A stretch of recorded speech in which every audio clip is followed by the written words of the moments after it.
Ada hal yang saya ingin bacakan berhubungan dengan apa yang tadi ya, yang tadi kurang lebih yang sedang kita alamin dari macet ini. Saya melihat tadi, subhanallah, sementara macet saya membaca tentang perkembangan negara Islam yang menerapkan hukum Islam ya. Sekarang di 3 tahun terakhir ini atau 10 tahun terakhir inilah ya, ada 2 negara yang menerapkan syariat Islam dalam kehidupan mereka, dan ternyata dua-duanya tiba-tiba menjadi negara yang sangat berkembang pesat dikala banyaknya negara-negara Islam yang terpuruk ya. Saya bacakan, kalau yang sudah berjalan sekitar 10 tahun adalah Turki. Turki itu teman-teman sekalian, data terakhir adalah dari tadinya negara sekuler setelah dibentuk oleh Mustafa Kemal Atatürk yang memang memiliki ide-ide liberal dan sekuler, mengubah Turki dari khilafah Islamiyah menjadi Turki yang liberal, yang sekuler, menjauhkan antara agama dengan pemerintahan. Bahkan dia sempat mengganti azan dari bahasa Arab ke bahasa Turki, membaca Al-Quran dengan dialek-dialek bahasa suku-suku Turki. Indonesia sudah mulai ikut-ikutan sekarang ya. Yang Turki sudah lakukan dulu beberapa puluh tahun yang lalu gitu kan. Dan itu ternyata membuat mereka terpuruk. Subhanallah, datangnya presiden Turki yang sekarang ini, Erdogan, yang sangat masyhur sekarang, luar biasa orang ini, semoga Allah menjaga ya. Beliau mengubah setelah dalam 10 tahun ini sistem Turki yang sekuler menjadi sistem Islam, menerapkan syariat Islam. Apa yang terjadi teman-teman sekalian? Paling tidak ada 25 poin yang dunia mencatat apa yang terjadi pada Turki setelah mengubah, dunia mencatat ya, setelah mengubah sistem sekuler menjadi sistem Islam. Yang pertama, produk domestik nasional Turki, produk domestiknya, produk dalam negerinya di Turki tahun 2013 mencapai jumlahnya 100 miliar dolar Amerika, menyamai pendapatan gabungan 3 negara sekaligus dengan ekonomi terkuat di Timur Tengah, Arab Saudi, Uni Emirat Arab, dan Iran, dan ditambah dengan Yordan, Syria, serta ya, Libanon. Jadi bayangkan, dengan menerapkan hukum Islam yang paling pertama terjadi adalah berhasil ya, menaikkan hasil produksi dalam negerinya 100 miliar dolar yang mengalahkan 3 negara sekaligus, Saudi sendiri, Emirat Arab, dan Iran. Yang kedua, Erdogan membawa negerinya melakukan lompatan ekonomi yang besar dari ranking 111 dunia ke peringkat 16 dengan rata-rata 10% per tahun, yang berarti masuknya Turki ke dalam 20 negara terkuat atau G20 di dunia. Yang ketiga, tahun 2023 merupakan tahun pembangunan negeri Turki modern yang sudah dicanangkan oleh Erdogan, yang ditargetkan adalah Turki menjadi kekuatan politik dan ekonomi nomor 1 di dunia yang mengatasnamakan Islam. Yang keempat, Airport Internasional Turki, dan saya sendiri baru mungkin sekitar 2 bulan yang lalu mampir ke sana waktu mau umroh, adalah bandara terbesar di Eropa sekarang, yang menampung 1.260 pesawat setiap harinya, ditambah bandara Sabiha yang menampung 630 pesawat setiap hari. Yang kelima, Turkish Airlines meraih peringkat maskapai penerbangan terbaik di dunia dalam 3 tahun berturut-turut. Yang keenam, dalam kurun 10 tahun Turki telah menanam 770 juta pohon hardija dan berbuah, maksudnya buah-buahan ya. Yang ketujuh, untuk pertama kali Turki di masa modern memproduksi sendiri tank, baja, pesawat terbang dan pesawat tempur tanpa awak, serta satelit militer modern pertama yang multifungsi. Sebentar, azannya tunda sebentar dulu.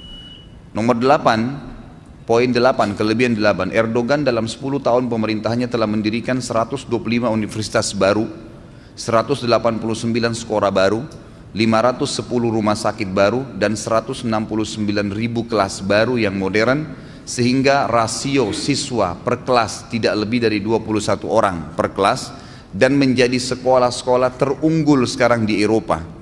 Sekarang orang-orang Eropa yang dulu didatangin sekolah, orang-orang Eropa sekarang yang datang ke Turki belajar. Ini banyak orang tidak tahu nih, padahal sebenarnya perkembangan yang sedang terjadi.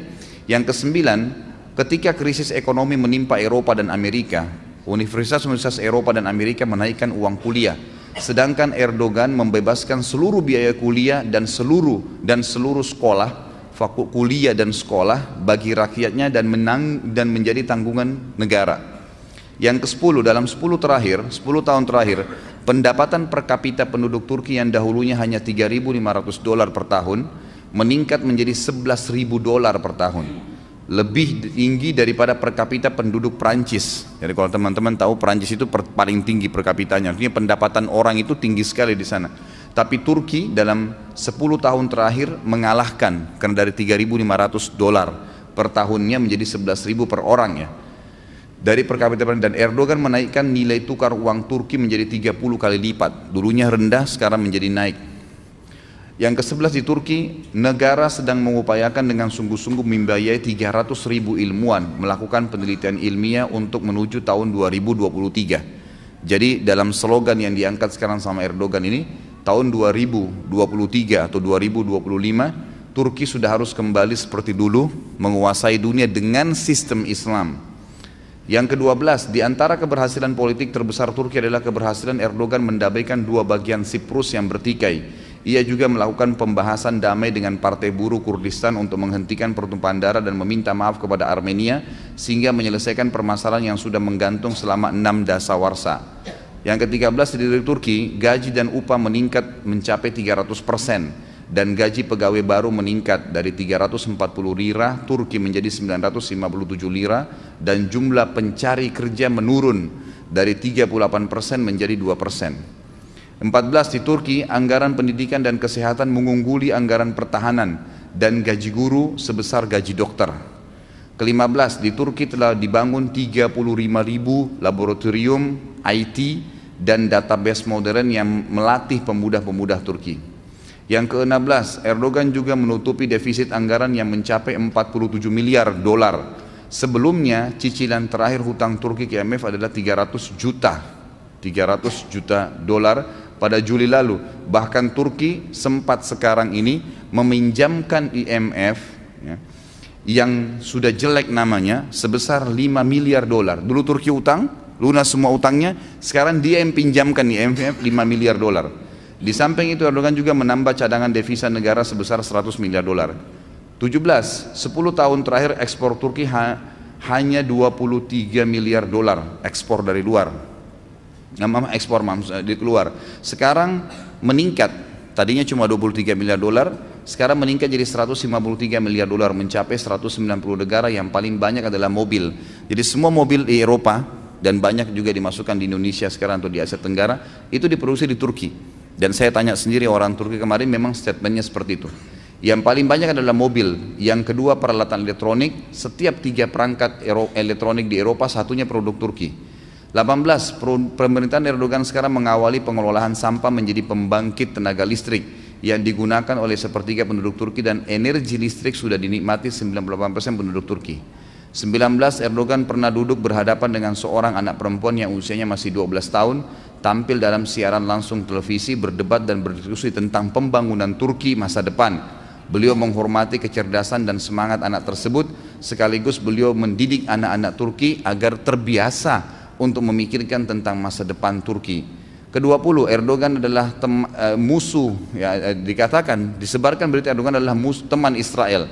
Padahal sebenarnya Erdogan adalah musuh dari Israel. Bahkan Erdogan telah memberikan tamparan keras kepada Israel, dan dia telah memaksa Israel meminta maaf karena kasus kapal Marmara. Ada laut Marmara di Turki itu pernah ditembak oleh orang Israel, maka dia memaksa, dan Turki mengatakan peminta maafan tersebut akan diterima kalau mereka mencabut embargo Gaza, ya, sampai kalau tidak maka tidak diberikan maaf, gitu kan? Kalau tidak maka terjadi peperangan, diserang Israel. 21, dikatakan bahwasanya Erdogan satu-satunya pemimpin Muslim yang akhirnya mempermalukan Simon Peres di sebuah sidang, yang menyebut bahwasanya alasan-alasan kenapa dia menyerang Israel, dan Erdogan akhirnya meninggalkan tempat duduk tersebut dan mempermalukan Israel, sampai akhirnya disambut di seluruh pelosok jalan-jalan di Istanbul dan dianggap sebagai pejuang Muslim. 22, Erdogan juga menyemprot para demonstran penentangnya, ya, tetap aja orang yang ada menentang, dengan air dan tidak pernah menggunakan pesawat tempur, rudal ataupun bom-bom. Yang ke-23, Erdogan menolak anak gadis ya di Turki sekarang membuka hijab saat sekolah, bahkan mewajibkan hijab di negaranya. Yang ke-24, Erdogan satu-satunya kepala negara bersama istrinya mengunjungi Burma yang kemarin bermasalah dan bertemu dengan kaum muslimin di sana dari kawasan Myanmar yang dapat bencana, serta membawa kaum muslimin yang sedang susah menuju ke Turki dengan menyiapkan segala macam persiapan mereka, kebutuhan mereka. Yang ke-25, Erdogan menghidupkan kembali pengajaran Al-Quran dan Sunnah di sekolah-sekolah negeri setelah hilang kurang lebih 90 tahun, dihilangkan oleh pemerintah sekuler. Sekarang pelajaran dasar harus belajar Al-Quran dan Sunnah. 26, Erdogan menetapkan kebebasan berhijab di kampus-kampus Turki dan di parlemen, yang dulunya tidak boleh satu orang pun parlemen yang pakai jilbab masuk ke dalam parlemen kalau perempuan. 27, Erdoganlah pemimpin muslim yang membuat lampu di jembatan gantung terbesar di dunia di pantai Laut Hitam dengan penerangan yang sangat besar bertuliskan Bismillahirrahmanirrahim. Padahal ada salah satu negara Arab membuat pohon Natal terbesar di dunia dengan menelan dana sampai 40 juta dolar. Erdogan 28 mengembalikan pembelajaran bahasa Utsmaniyah yang berhuruf Arab di sekolah-sekolah negeri, dan yang terakhir adalah 29, Erdogan melepas pawai 10.000 anak-anak muslim yang berumur 7 tahun di jalan-jalan Istanbul dengan penuh bangga. Anak-anak tersebut akan memulai kewajiban sholat berjamaah dan menghafal Al-Quran setiap harinya. Negara yang kedua teman-teman sekalian adalah Brunei yang terdekat. Begitu disiarkan bahwasanya Brunei menerapkan hukum Islam, maka ditemukan kembali kiang-kiang minyak yang jumlahnya bisa berjumlah 70 kali lipat dari apa yang dimiliki sebelumnya. Baru diniatkan, baru diterapkan, sudah Allah bukain. Bagaimana dengan Indonesia? Subhanakallahumma bihamdika asyhadu an la ilaha illa anta astaghfiruka wa atubu ilaik. Assalamualaikum warahmatullahi wabarakatuh.